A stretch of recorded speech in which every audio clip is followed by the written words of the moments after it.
The interesting thing for this cycle is the 100 Bitcoin to 1,000 Bitcoin strata, and that's the kind of high net worth individuals and the smallish hedge funds.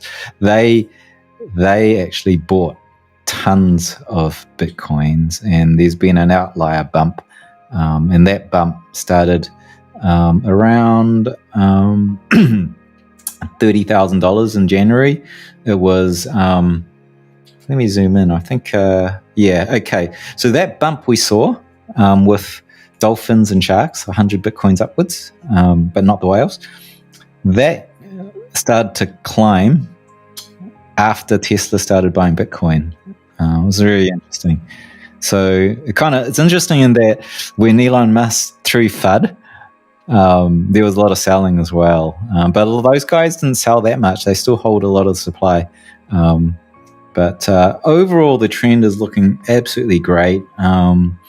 I'm asking Raoul at Glassnode, CTO over there, to do a little bit of extra work in the counts of these different holders to get the populations. And if I can get that data, then I can do run this thing called Gini coefficient across Bitcoin across the last 12 years, which is cool. That's the wealth distribution that economists use inside an economy. So we can start to calculate that once I get that data. I think they're working on it now. So that'll be really interesting, because from what I've seen, there's no other coin network that's even close to this level of distribution.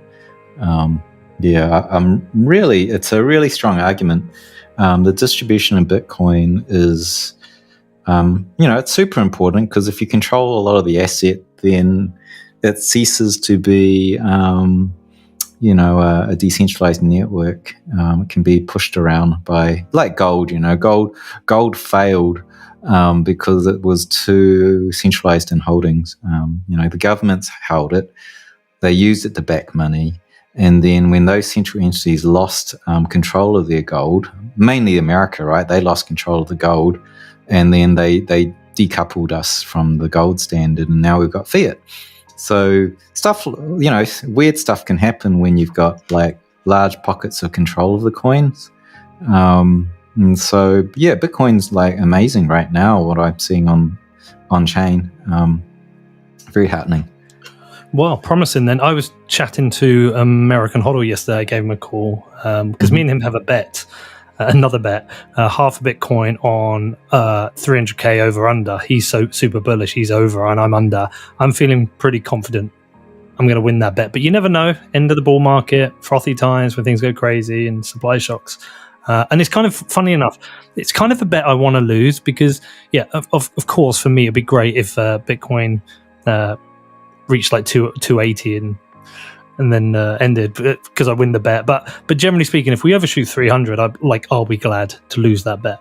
It'd be one. What do you have to define the bet like? Because you can say end of the bull market, but it's 300K under over midnight, 31st of December on Coinbase. Oh, okay. That's cool. I think it's good to do lots of these bets, because whatever you bet, you can hedge it on the options market and make a profit no matter which way it settles.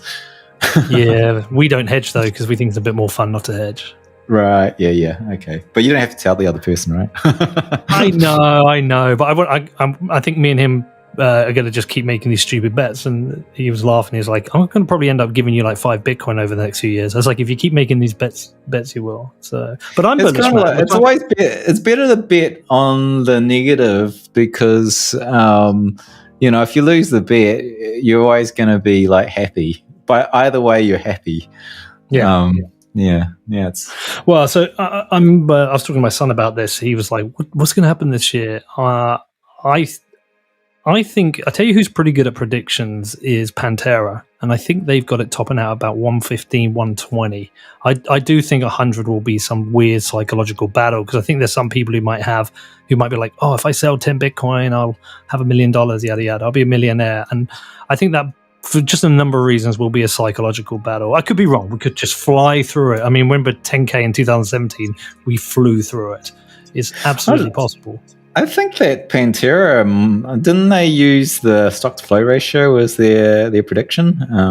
I don't know. I just got a chart in my email, but I'm thinking it's somewhere between 150 myself. I don't know if you're still thinking 300 is possible, but I'm like 150. Yeah, I have this model, right, which is the band in which it floats with, and the upper bound. And all the past cycles, we hit the upper bound before it ended. But of course, it's a moving target. So, I have this great situation where I don't have to be exactly right because it's a moving target. I can keep adjusting it because it's just a model. The upper band today is $162,000, and we just don't know which trajectory. But the current trajectory is around. It's because of this major pullback, and it does run on the historic averages of the price movements. We're really. Well, you just got to text me when we're done. Just say, 200K. We're at 200K. I was just thinking, you got this bet, and if it was at the top of the bull market, I'm like going, yeah, that's contingent on a definition of the top of a bull market. If we just keep wandering upwards, like Dan Howell's super cycle. Dan Howell's super cycle is really, I think, we skip a cycle and we just go to the next. Well, if that actually happens and we go to the next, there's not going to be a next cycle because the halvening don't mean squat. Someone said to me that one of the first bear markets was kickstarted by Mt. Gox, and that may have created a pattern for future years. And I don't know how much to read into that, but that was something somebody said to me. Look, but I don't care either way. You know what?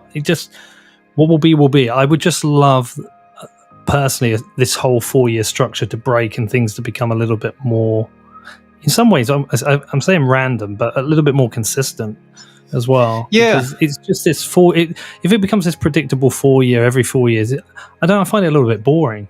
Imagine in 50 years and the, whatever it is, like the halvening goes from 0.1 Bitcoin or like a block reward of 0.001 Bitcoin to 0.0005 Bitcoins. It doesn't mean squat to supply and demand on the system. You're not going to get a supply shock, It's really, you're going to be like, if Barry Silbert still controls like maybe by then 5% of the supply and he's chewing on his 2% per annum, the supply shock coming from him dumping on the market's going to pale to the supply dumped by miners, and so it just becomes demand and supply, and like this whether Mt. Gox created this 4-year cycle.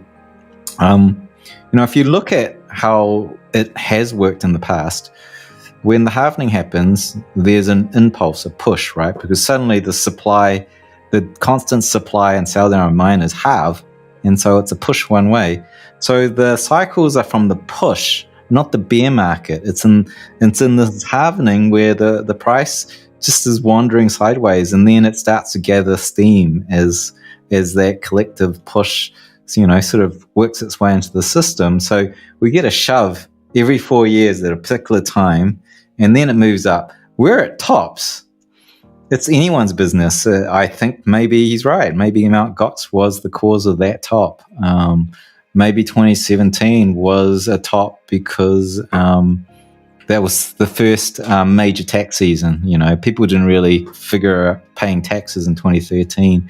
But in December 2017, I just had a lot of friends going, oh man, we've got to pay taxes, holy. And they had to sell a ton of their coins because they were flipping altcoins in that crazy 2017 era of, hundreds of X if you got the right coins. Crazy, crappy Verge coin, like people were making 100X over a few months.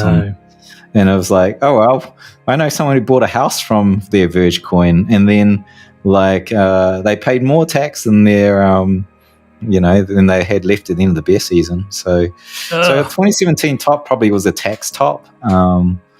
But, who knows what the next top is. I don't think there's going to be a well-formed FOMO bubble top anymore.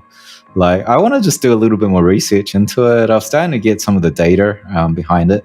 Like, who are the sell pressure guys? Exchanges are, especially derivative exchanges. ETF management fees are. Miners are. We just have to get all of that together and then start to look at how those movements wander and how it compares to this 4-year sort of halvening drop. And I really think it's a minimal thing now. So Things are it'll be changing, really man. interesting to